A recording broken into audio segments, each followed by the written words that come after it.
Hi, I'm Dr. Rudy Cashman, Wellness Director of Lutheran Hospital. I stopped doing neurosurgery July 1, which I had done for 44 years at age 39. No, all kidding aside, let's have a little fun of this journey. I tell you frankly, about 30 years ago or so at least, I began to realize that about 75% of the patients I was looking at, frankly, could be improved or cured by some wellness teaching. So it's been a great passion of mine. You'll see that as I go through this. And today we have a very interesting subject. And I hope you're following us on other television programs we're having here on Access, public access TV, because I'm trying to cover the whole field from stress to diet. And today is the most interesting title, and you may be totally puzzled as to what the subject's all about. Fructose, the evil twin. Well, how about that? What do I mean by that? Table sugar is called sucrose, okay? 50% of it is glucose. We've heard of that. But the other 50% is fructose. These guys are twins. These guys are twins. Their chemical formula, interesting enough, is the same. C6H12O6. That's glucose. Fructose, C6H12O6. But the body looks at them differently. One is the mirror image of the other, so they're metabolized differently, resulting in tremendous different effects on the body. One is a lot more serious than the other. And the reason I'm interested in this, of course, is that most of the Western diseases which are killing us today, heart disease, vascular disease, diabetes, autoimmune disease, increased rates of cancer, and I could go on and on, blindness, amputations, things that we are seeing stoppable, preventable, and reversible. So you can understand my great passion, because I'm a physician. I'd like to help you. Being overweight, we're being non-judgmental here. I'm just facing the problem, trying to do something about it. Started actually many centuries ago. Yes, indeed. If you look at the graphs, we started eating more sugar way back in the 1700s. Yes, back in the 1700s. The original sugar really was sugar from bees, or some beehives. They had apiaries, huge bee farms actually, and we're going back a few thousand years there. And the well-to-do many years ago, and even the kings, for example, were obese. Yeah, they were obese, and many pictures of them in history. But the regular people were starving. And they were collecting the sugar from beehives, frankly, and that made some sugary drinks out of them. And then when they finally discovered sugar cane back in New Guinea, and then it moved to India, and we're talking here about the 1700s or so. And then in New Guinea, then and even before that, then it spread. Way before that, it spread to Asia eventually, and then eventually to England, and then to Africa. And these sugary products that people started to consume were gradually making a significant part of the population obese, but still it was a small number.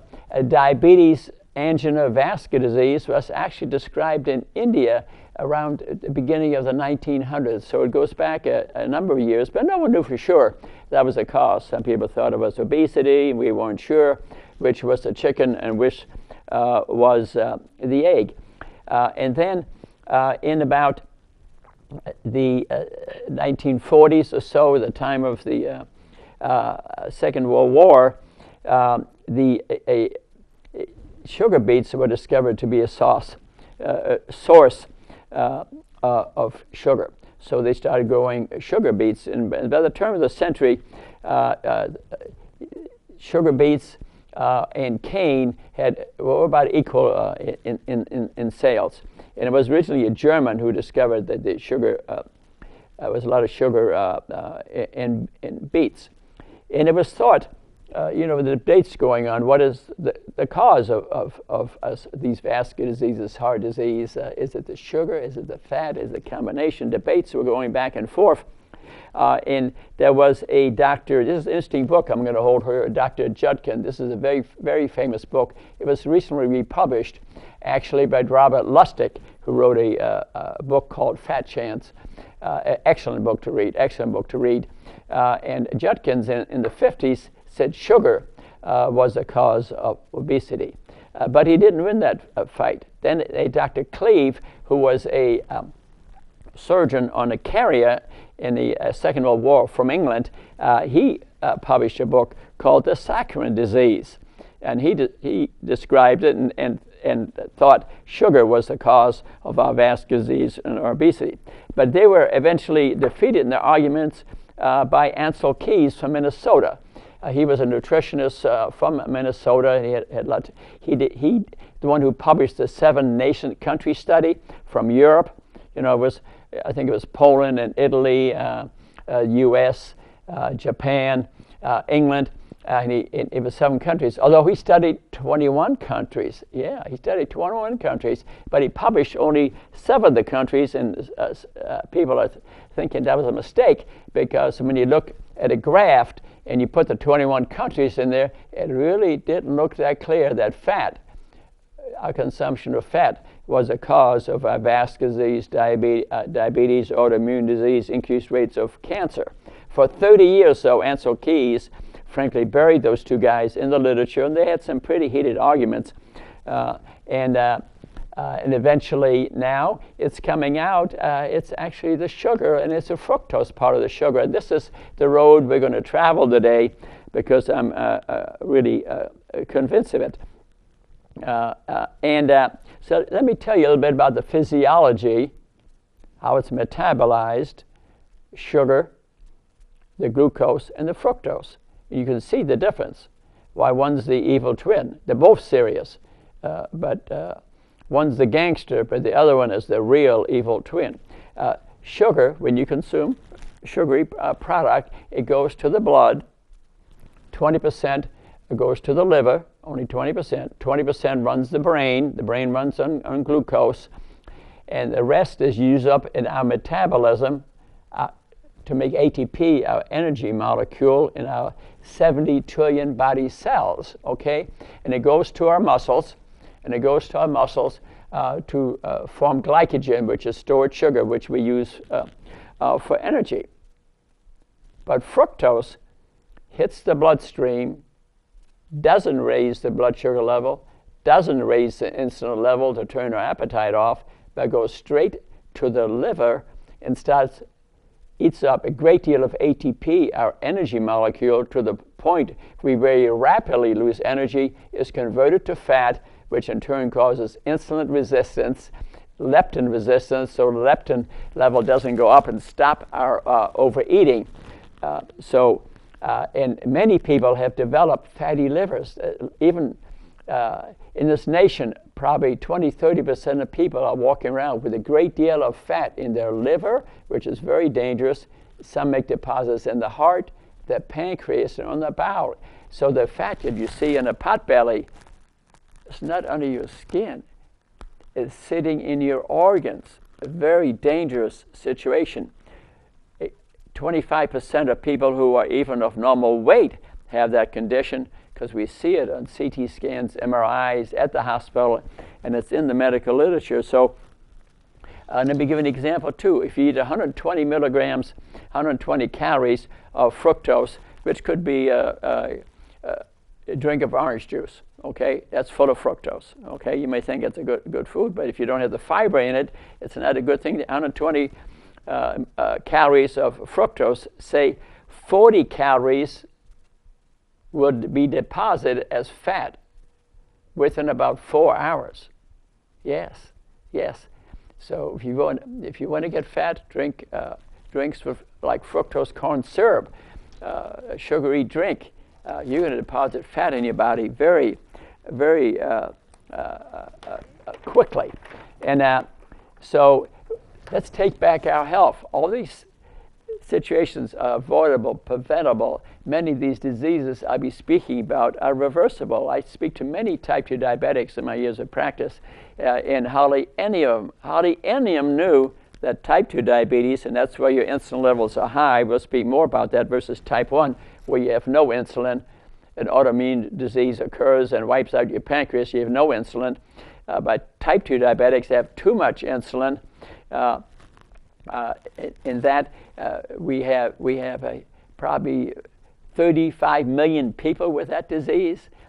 We have 1 out of 2 people that we're looking at in this nation have diabesity, which I discussed in my previous show. That was the name of it. In other words, they are pre-diabetic. They're going to be diabetic, and we need to diagnose them very, very early. We have 1.5 million people have a heart attack every year.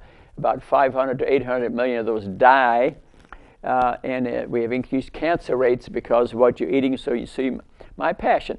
But you speak it well. We read all about all these diets. How do you eat, Dr. Cashman?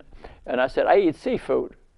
If I see the food, I eat it. No, I threw that. That was a joke. But let's talk about different diets here.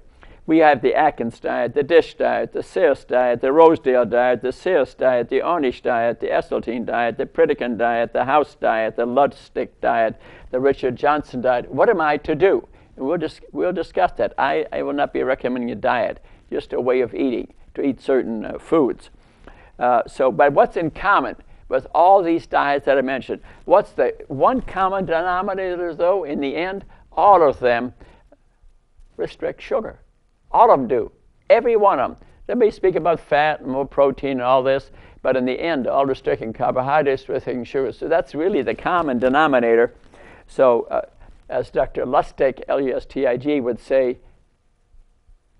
sugar is poisonous, but fructose is toxic. And I'll explain to you why. Because it goes to the liver and causes insulin resistance, turns off the leptin, which is the hormone that turns your appetite off. It turns down your ghrelin. The ghrelin turns your appetite on or off. So all those hormones affect each other. So really, what are we looking at? A white menace. Dr. Lustig calls it the Lex Luthor, the sugar menace. And so when Dr. Yudkin said that sugar is pure, white, and deadly, he was absolutely correct. Their theory now, Dr. Cleves and Dr. Lustig's theory is proving true right now. And Dr. Richard Johnson published a great deal of books which are really worthwhile for you to read. I also wrote a book called The Secret of the Non-Diet. I didn't say diet. It's on Amazon. But here's Sugar Fix by Dr. Richard Johnson. Really a great book to read. I highly recommend it, and we'll discuss it more. Then he wrote a follow-up book called Fat Switch, and we're going to discuss the fat switch. What turns your fat ability to lay down fat on or off? We're going to speak about that. It's very interesting.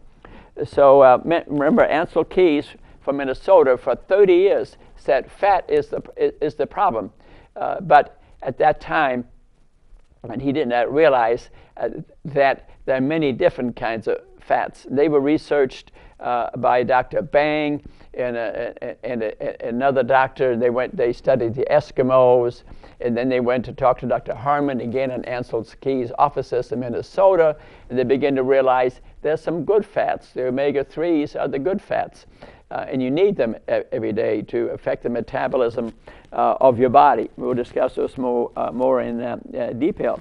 Industry get involved with this now. And if you read Michael Morris's book, Fat, Salt, and Sugar, he discusses the detail every one of these, and industry, they know the bliss point. Oh yeah, industry knows through the Monell Company, M-O-N-E-L-L in Philadelphia, they know how much sugar you would tolerate in your food. And for adults, it's 26%.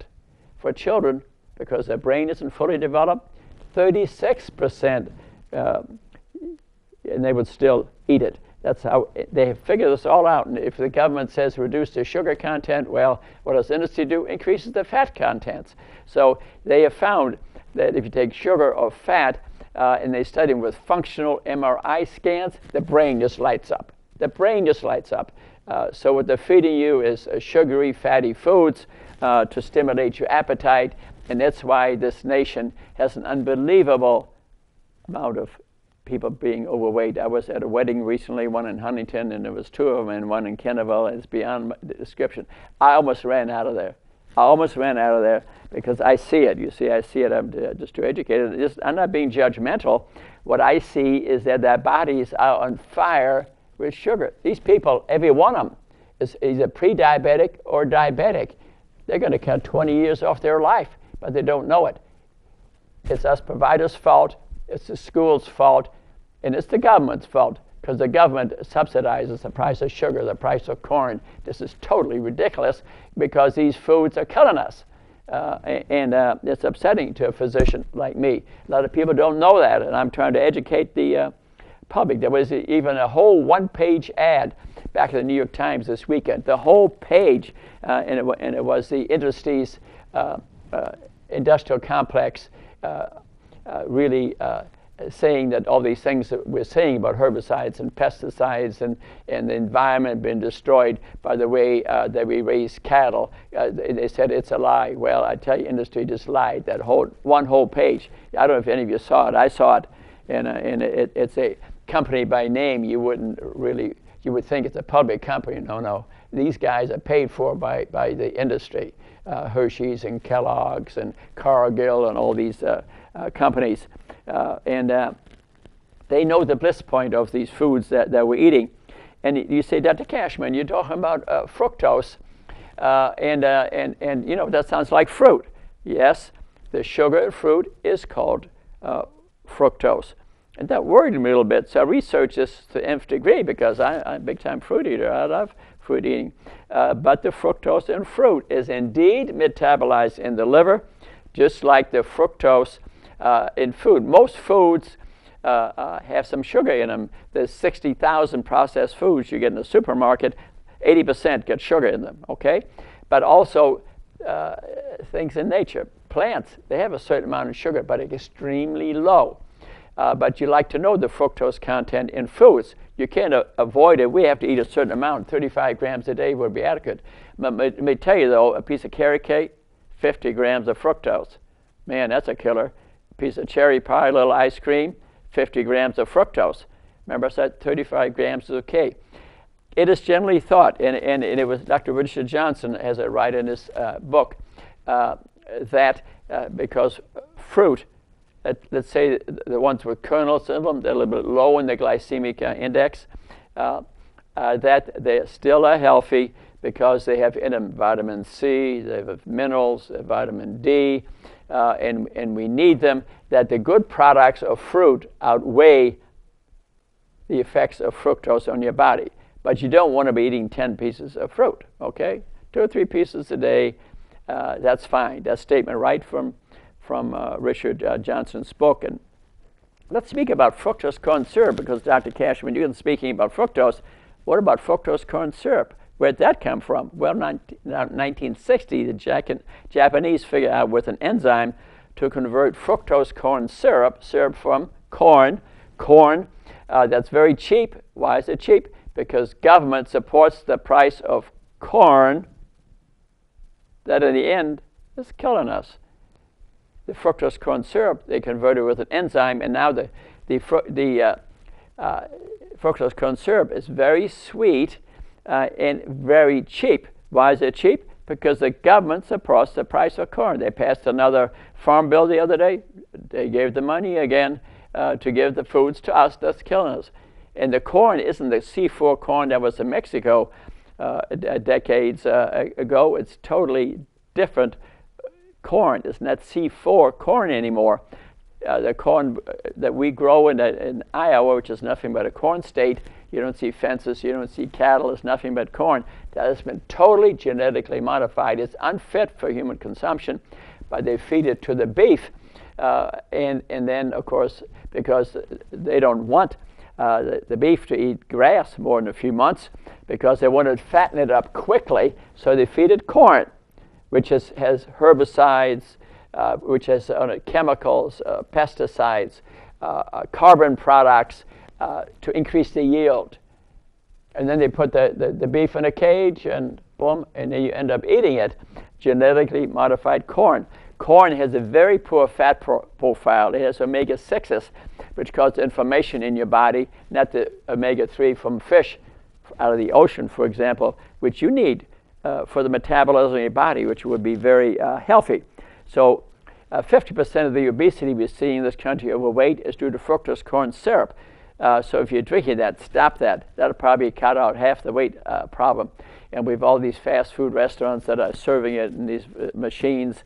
It's killing our nation, and it's killing our nation. But let me tell you, the fructose or fructose corn syrup is not that much worse than the fructose in our foods. So you need to read your labels.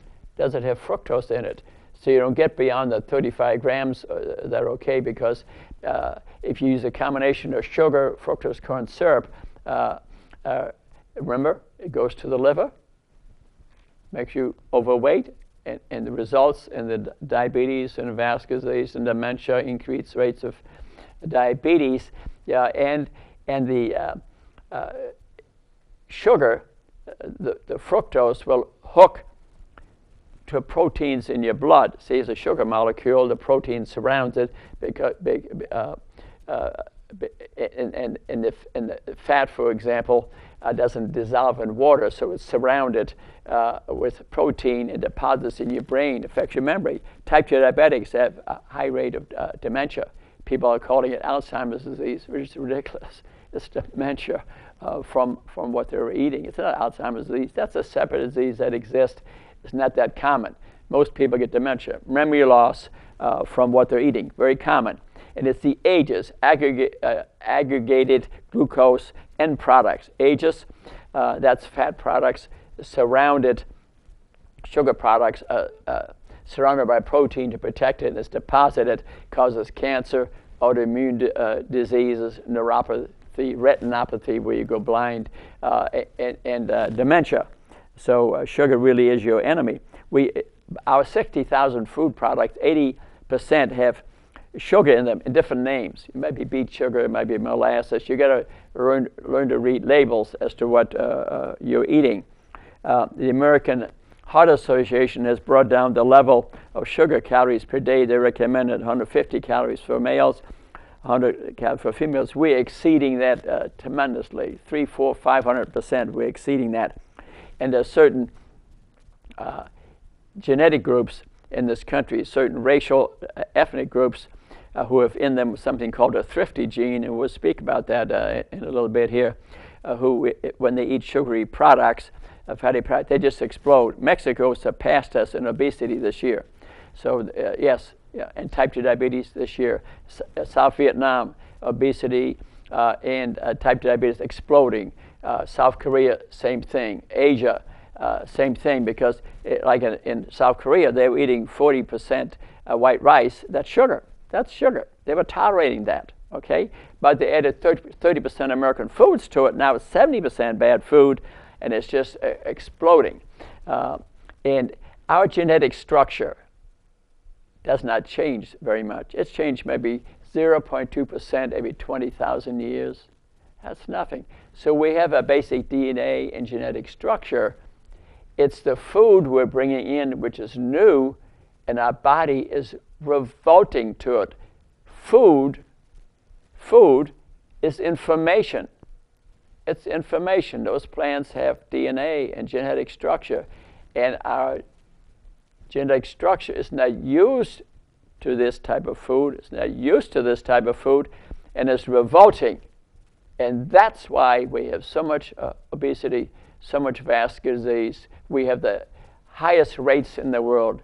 There's a few smaller countries that are even worse than us. There's some Asian islands that where 90% of the population is obese. There's an island called Nauru, I think N-U-R-A, I think it's off of Japan somewhere, where they discovered phosphorus, which made them very rich. Average income per person living there was $40,000. So and the ships would come over, pick up the phosphorus, and drop off food from other countries. And they started eating Western food, and they just exploded in obesity and type 2 diabetes, 90%. Same thing happened to the Pima Indians in Arizona, perfectly healthy people who were eating the food, the C4 corn and the roots and totally differently in some fish. Were very healthy. They moved to Arizona, and 90% of them have advanced diabetes, vascular disease. Most of them die in their 40s. So their genetic structure, okay, remember food is genetic information. It's genetic information. That's called nutrigenomics. Nutrigenomics, as Dr. Mark Hyman in his book, Blood Sugar Solution, has a chapter on that, will describe. So our food will react to our genetic structure, and our bodies are revolting result. But the good news is this is preventable, stoppable, reversible. Dean Ornish proved it 25 years ago, but yet hardly anybody knows it. Great books to read, works of Dr. Dean Ornish. I know him personally. So we got the brothers, glucose and fructose, but you can see why I think fructose is indeed the evil twin. So excessive sugar intake remains the dominant way to become fat. Yes, excessive sugar intake remains the dominant way to become fat. Fat has something to do with it, but they're good fats, the omega-3s, and we'll speak about that. And but what Dr. Richard Johnson talks about a great deal. This book just came to me in the mail. A week ago, I spent up the whole night reading. I found it just fascinating. I've never met anybody who's read it, and it's just a fascinating book. And you see on the cover, he's got two ladies there throwing a switch on the wall. What he's saying is that our bodies have in them, if in the right circumstances, do throw the switch on, the chemical switch, we start laying down fat. And this goes back to an interesting story, frankly, when you go back in evolution, in animals, for example. You read about hibernation, about penguins becoming this big, and while the incubating, while the male stands there with his egg between his feet, while the female is out in the sea hunting for food, but he lives this way for 6 months, just off the fat on his body. He managed to store this. How does this happen? How does this happen? I mean, there's genetics and chemistry behind it, and what they have found in them is that they, through fructose, which causes insulin resistance and leptin resistance, they can lay down fat. The switch has been thrown, but how does this happen? Well, they think fructose and fructokinase has something to do with, and the uric acid. They run high uric acid levels, and they run low vitamin C levels. These two require enzymes, and humans have lost urokinase enzyme, the one that causes you to destroy the uric acid, and you would urinate it out, and you would lose weight. So when the good weather comes and they don't hibernate anymore, for example, those enzymes were quite important. And vitamin C prevents diabetes, but humans in evolution lost the ability to make vitamin C themselves. Yeah, that happened in evolution. And that goes back millions and millions of years ago. There were apes and monkeys living even in Europe millions of years ago because of land shifts when Antarctica separated from South America, for example, and when Arabia and Egypt were perhaps further apart, came closer together. But all these land shifts occurred. There's been about 6 major shifts in temperatures in the history of the world, about 6 major ones, where we're nothing but a frozen planet, and other times when it was so hot. And going back as 60,000 years, there was a major land shift. And so the enzymatic, for survival, the people that survived were the ones who could change the enzymatic structure. And there used to be like 25 species of monkeys. There's maybe 5 left now. And they were destroyed through evolution. Human beings, through some of these shifts, maybe they only had 15,000 left. So, and the genetic structure changed. So, Dr. Johnson is talking about the fat switch. How did all this happen? A very interesting story. So, we're thinking to what we are eating, the fructose that we're eating throws on the fat switch to lay down fat, and that's what's happening to us. So, the first thing, if you're going to try to lose some weight, find out what the fructose in your food is. This is interesting. And in Richard Johnson's book, and I'm going to throw this in my book coming out, because I have a book coming out called Fructose, the Evil Twin.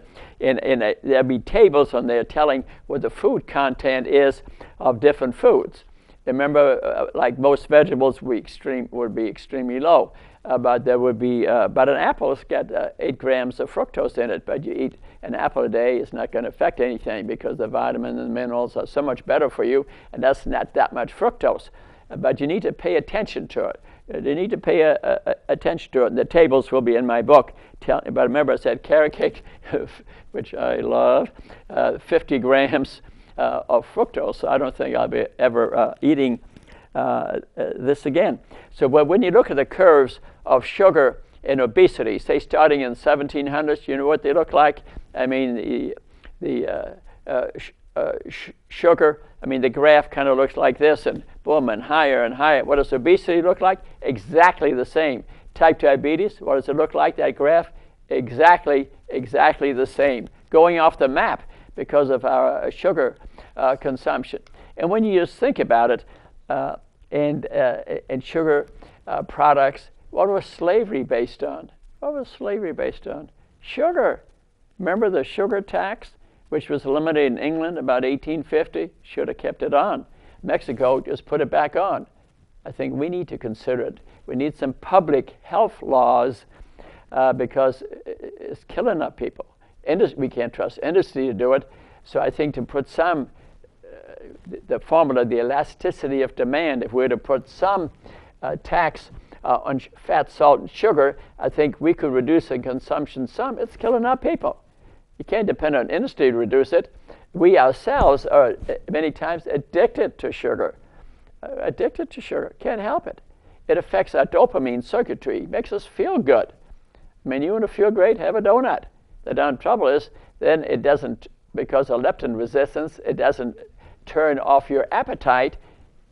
You're going to eat all 12 of them. Believe me, I've done it. But I don't do it anymore unless I'm horribly stressed or something at a hospital, which, doing neurosurgery 3 nights in a row, and, there is a point where there is no resistance. So I just want to let you know I'm human too. But we become addicted to sugar. So sugar addiction is a serious problem. And the energy metabolism that takes place in the liver from the fructose are called mitochondria. They are the energy centers, the little energy factories in our cells. We have about 10,000 of them per cell. There are many more in the heart, many more in the brain, and they're affected by what we consume in the uric acid level.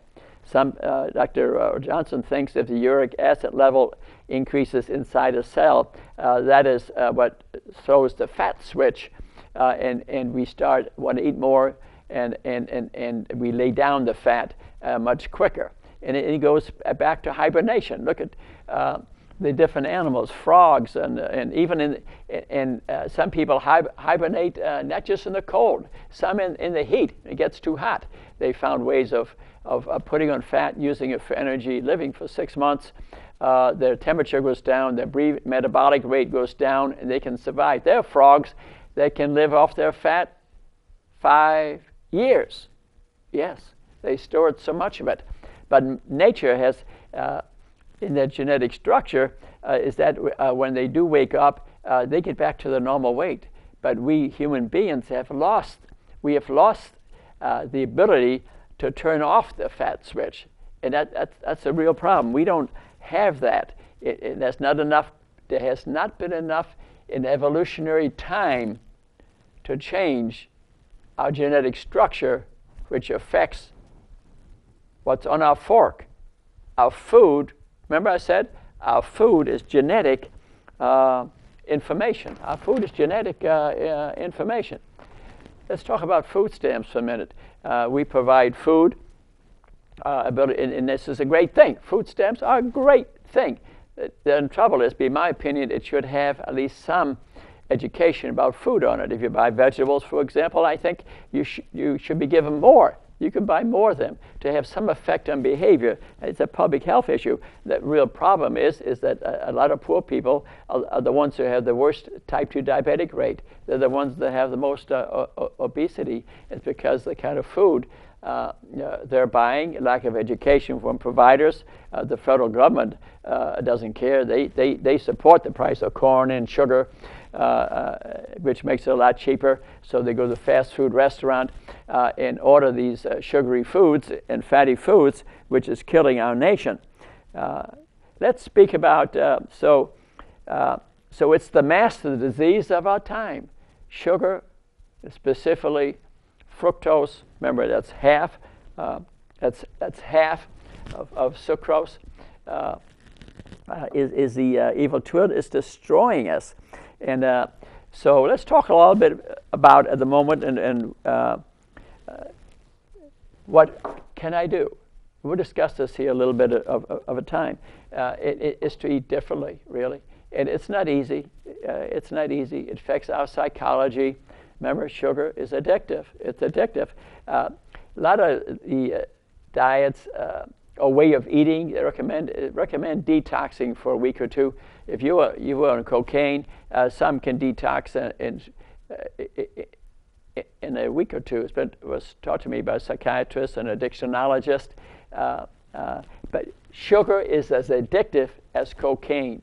I debated it on someone on television. I think I lost the debate. I think the lady had lost 100 pounds, and she says sugar is more addictive than narcotics. I mean, that's certainly is debatable, but it's close. It hits the same dopamine circuitry. I don't care, it's alcohol, cigarettes, sugar, fructose, narcotics. Hits the same circuitry. The brain lights up. They've shown with magnetic resonance imaging studies. So we have to get over that. So to detox for 10 days, 14 days of just no sugar, no fructose, and you can eat other foods. I'm just saying avoid those, even avoid fruit or cut weight down on fruit. But remember I said fruit generally is good, but just cut back on a little bit so you get over the addictive aspect of these foods. And most of the time in 2 weeks, you're kind of over that. You don't crave it. I had someone tell me last night at dinner who I was trying to, he's type 2 diabetic, and I tried to get him to eat a little better because of the problem, only 40 years old. And he says, I can't help myself. Was very words, and I'm sympathetic to that. But I didn't want over dinner bring at the point he could detox for a week or two and kind of get over this craving. So let's go over a few things I recommend if you decide, that you'd like to change. Get tested.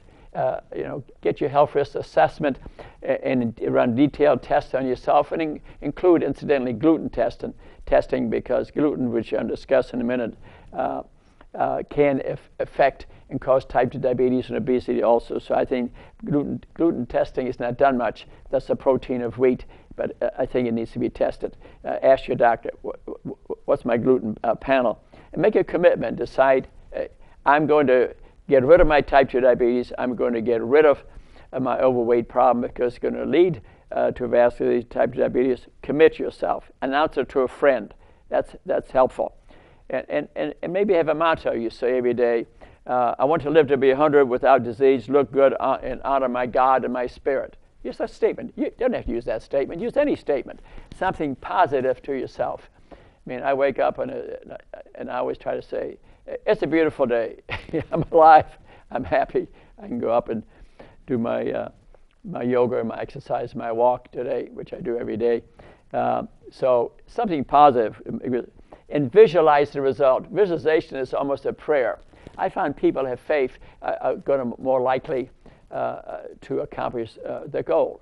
And I think that's good. Visualize your future. Visualize a 20-pound weight loss, that you're in great shape, or that you're looking good, feeling good, accomplishing your purpose in life, whatever. So visualization, it's really like a prayer. See the picture. Visualization is making a picture.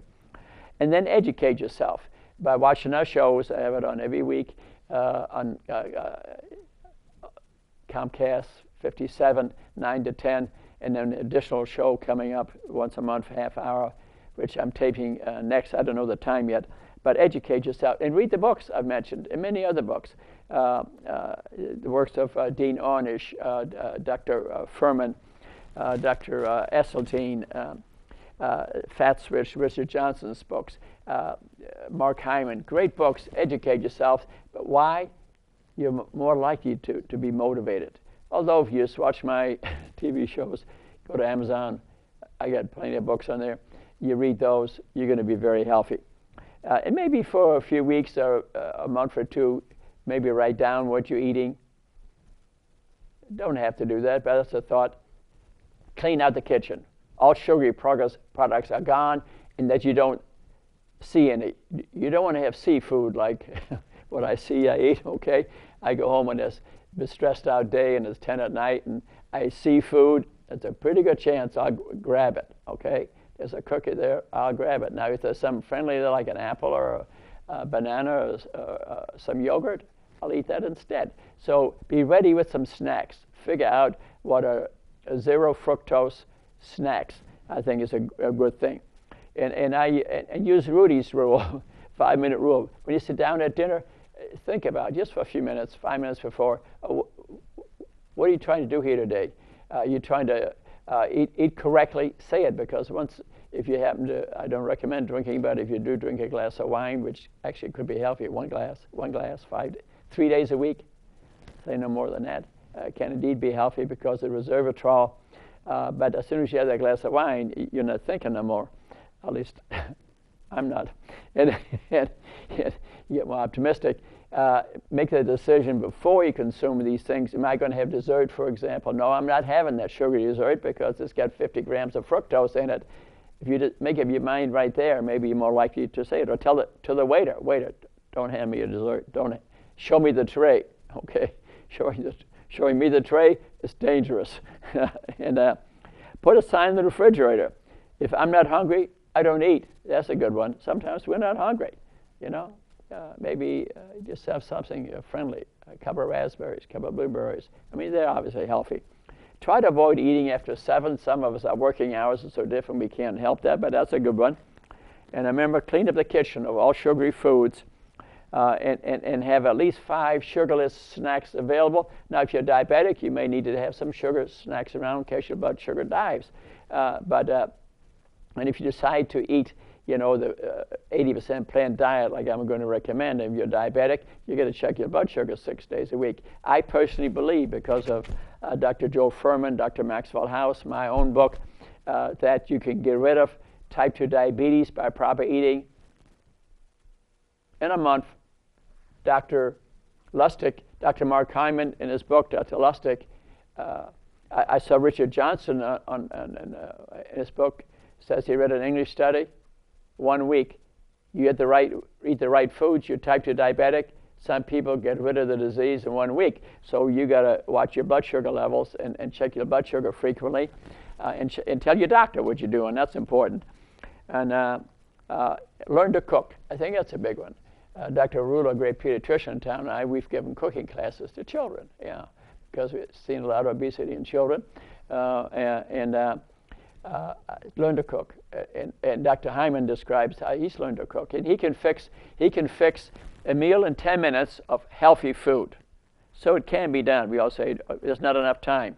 With practice and preparing, say making a soup that lasts 3 days, there are ways that we can cook that indeed is quite fast of good healthy food. But you got to think, you got to prepare it. And maybe have a friend teach you, a neighbor teach you. In my wellness course, I plan to have at a Lutheran hospital, or we maybe work with Species on it, as we're working with them, to have cooking classes to teach healthy food, nutritious food, healthy food, plant food can taste great. You just got to learn how to prepare it. You got to, and actually, you think it's much more expensive.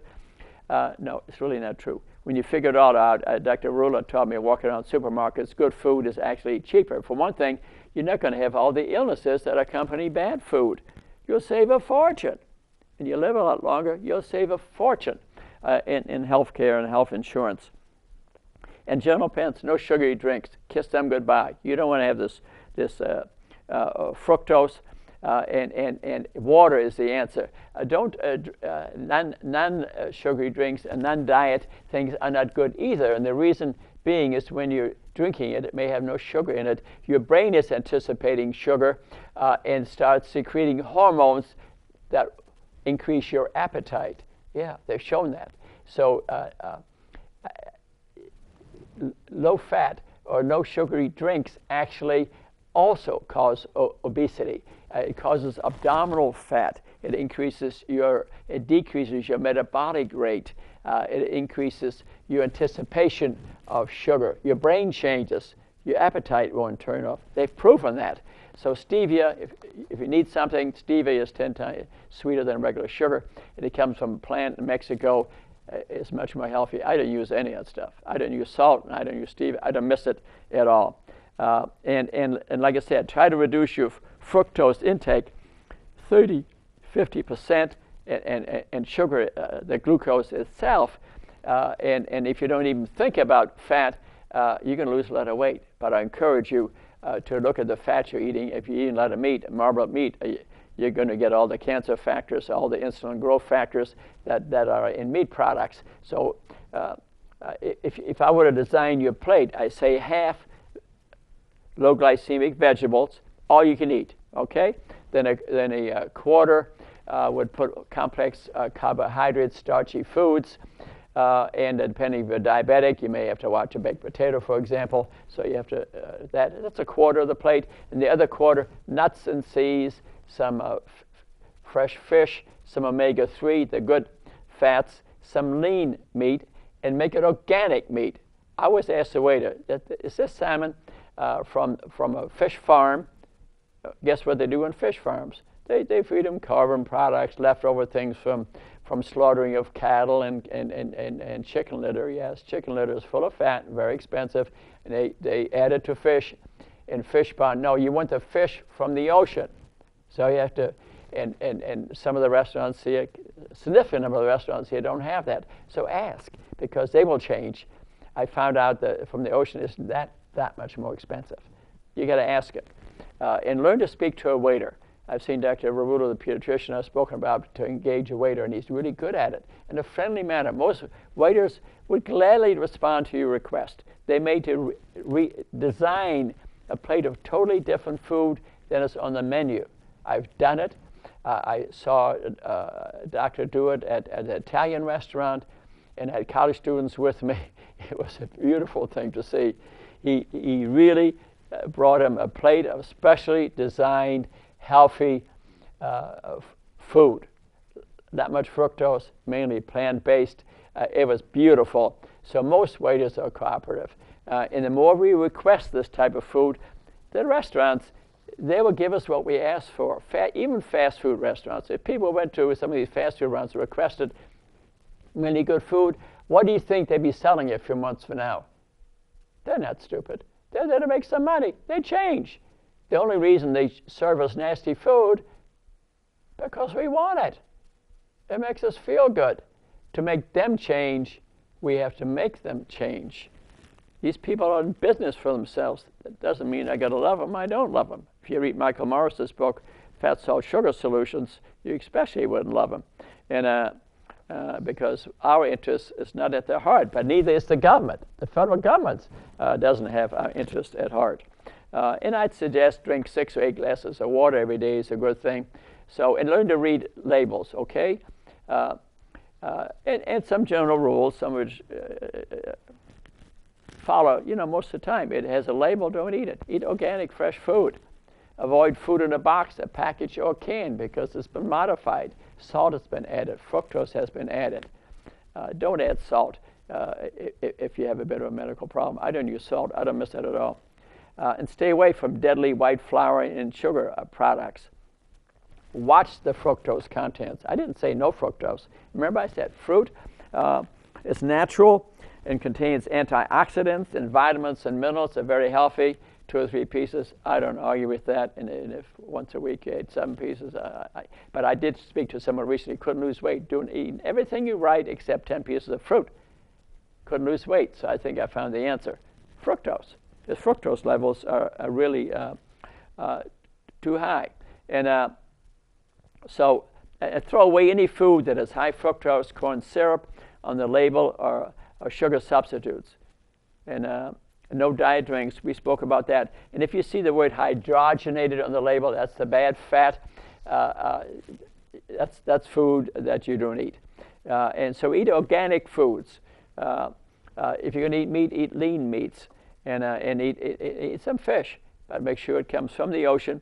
Increase your intake of dark green leafy vegetables, spinach, collards, turnips, greens, mustard greens, vegetables that grow in the ground. Cabbage, green beans, squash, cauliflower, onions, and mushrooms. Onions and mushrooms, they're not foods of color. What I'm saying is eat foods of color, except add mushrooms and onions. They're full of vitamins, minerals, and 25,000 phytochemicals, other enzymes. It's their mosaic, their rainbow, their symphony of interaction that lead to good health. That's right out of the work of Dean Ornish and Dr. Furman, who's written many famous books. Both of these people are friends of mine. I attend their courses. And limited saturated fats, steaks, pork, lamb. I don't eat those at all. Although I'll eat some fish and I eat some chicken here and there, but you can't eat it 7 days a week because even lean chicken is 30-40% fat. Okay, but we need some protein, and even some protein for breakfast. Like egg whites, for example, because it doesn't raise your sugar. It doesn't raise your sugar. So learn about some lean meats. Let's pick up some good foods and food groups like asparagus, bell peppers, broccoli, cauliflower, cucumbers, green beans, all great foods. Good protein foods, bean, lean chicken, some turkey here and there. Nuts, seeds, are good foods. We need some omega-3, which are in nuts. They stop the appetite pretty quick. I always keep a few nuts in my car. And I would not that picky about which one that you eat. 5 or 6 nuts turn the appetite off like that. Dr. Furman wrote the famous book, Eat to Live, End of Diabetes. My name is on the cover of that book. Also, that he recommends an ounce of nuts a day because it has unsaturated fats, the good fats in them. We need some fat because our 70 trillion cells have membranes. The membranes are made out of phospholipids, fats, and they're the eicosanoids, the intel chips of your body. Before we had heart and lungs, ancient living things communicated across all the cells through thromboxanes, eicosanoids. That's where the terms DHA, ALA come from. So we need some omega-3, some fish oil or flaxseed or nuts or vegetables that have omega-3s, and we need some of that every day. So we don't want a zero-fat diet, but we don't want a 40% fat diet, okay? And so reducing your saturated fats is important. And remember that the fructose causes fatty changes in the liver, which makes you a very low-density LDL. That's something you want to check in your blood. You did your lipid profile. Your cholesterol isn't thought to be quite the enemy that we thought it was because just the plain old LDL floats in the blood and it's not that bad. It's the very low-density LDL, which you check by an NMR test. It has to be done with isotopes and find out how many particles you have and how many that you have. That's where your health is located. That is what causes vascular disease, dementia. So your very low density LDL, you want to know that figure, and that's what fructose causes through its metabolic changes in the liver and its fat deposits, and it makes very low density LDL. And saturated fats will do that. Fructose will produce that. So both are playing a part. And exercise some, because exercise will build muscle mass, and each pound of muscle without even exercise eats up about 50 calories a day. So you had 3 pounds of muscle, 150 calories go. That's quite a bit. So I highly recommend exercise, walking 30 minutes a day, maybe mild weightlifting. I personally work out with that sort of thing 1 hour a day and walk 30 minutes a day. I have time now since I stopped doing neurosurgery. Most people wouldn't have an hour and a half a day, but I do now, although I work hard to write books. I'm always doing something. But at least give me a half hour a day, 5 days a week, 15 minutes of weightlifting 3 days a week, and that'd be a good start. Exercise is important. But if you want to lose weight, I'm sorry to tell you, and I work out at a place where, Jesus, thousands of people in there, is that they think they're going to lose all that weight by exercise. That's 20% of it. 80% of it is what you're eating. But the exercise improves your mood, grows brain cells, reduces your appetite after the hour of hard exercise. I always feel great. I could do it another hour. It's because I secrete my own morphine, my own endorphins, make me feel good. So exercise is very important, but it's not the whole answer. And I would also suggest, I don't recommend milk products for baby up to age 2. It's critical. Mother's milk has the best fats, the best protein. But let me tell you something about milk, and some people are shocked when I bring it up. The way milk is done today with cows that have been fed hormones and pesticides and herbicides, they're just in a cage. Even if they're pregnant, all those hormones, they milk it anyway, and you drink the darn thing. Milk today has in it about 57 hormones. Yes, I got it right out of a book, 57 hormones, okay? And it has fats in them, and we're drinking the milk of another mammal. Let me tell you, we get 5,400 mammals. Each mammal produces a totally different milk meant for its baby, okay? The milk we're drinking is meant for cow's child, not for our children. Too many hormones, too many proteins. Dr. Varula, Dr. Furman, both pediatricians, have much less ear infections, much less asthma in their practices because they encourage their families not to give milk after age 2, to use almond milk instead. So sugar really is liquid white gold. We just too much sugar consumption. So let me summarize things a little bit for you.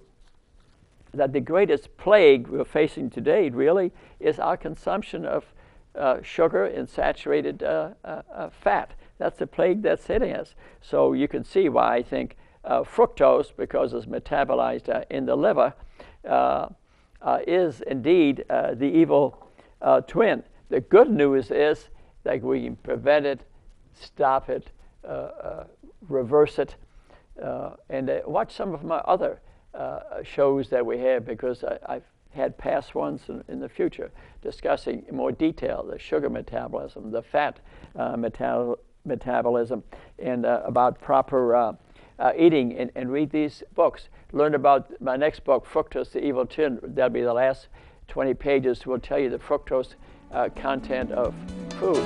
We need to have a revolution. We need to have a revolution in this country. And like I said, the 2 last weddings I attended, the obesity rate I saw, I almost cried. I almost ran out of the churches.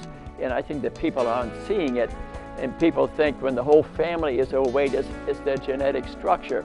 Like a study just came out in the New York Times yesterday reviewing children's obesity. But they never studied what these kids were eating. We have to be conscious of what we are consuming. Thanks for listening to me. I love you all, and I hope you watch some of the other shows. Read some of them without, excuse my passion, but I'm a doctor. I'm a doctor. I'm just trying to get you well. And whenever I stop at Starbucks, I meet 2 or 3 people who've done what I asked them to do, and they're perfectly healthy. It happened to me again today, an hour before the show. So I really love what I'm doing, and I do it because I love you guys.